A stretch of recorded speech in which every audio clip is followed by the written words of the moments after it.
But I love it here when it says in Luke 4:18, it says, the Spirit, this is Jesus talking now. I want you to know he had been confronted. He was in his hometown and they had asked him to read from the scroll.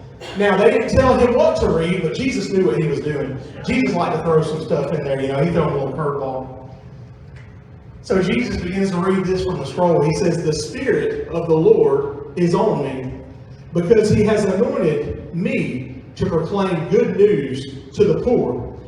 He has sent me to proclaim freedom for the prisoners and recovery of sight for the blind, to set the oppressed free, to proclaim the year of the Lord's favor. Now think about that. Think about what he just read. Now I know that he was reading the words, the Spirit of the Lord is on me. He has anointed me. He has sent me. But I want you to know that what he was reading wasn't something that he, just came up with from his own. No, what he was actually doing is he was reading Isaiah 61.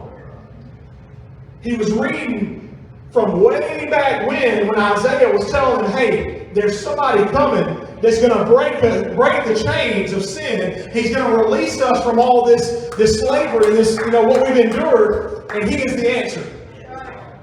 See, Jesus knew what he was doing here.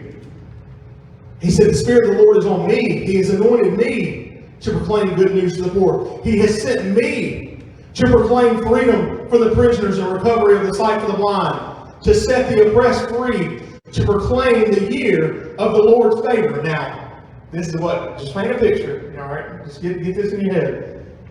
And then verse 20 comes. It says, then he rolled up the scroll, gave it back to the attendant, and sat down. Jesus, he put it out there, and he said, here you go. Y'all chew on that for a second. And then their minds started to get disturbed. It says, the eyes of everyone in the synagogue were fastened to him. All eyes on Jesus because of what he just said. Now I want you to think about what he said next. This wasn't from Isaiah 61. Then Jesus said, he began by saying to them, today this scripture is fulfilled in your hearing. He's saying, hey, that me that it was talking about, that's me. That's the I am. That he told Moses. He said, who should I tell when I go and talk to him? He says, tell him I am who I am. I am. He is the I am. He is the Almighty. And he's come so that you can have freedom.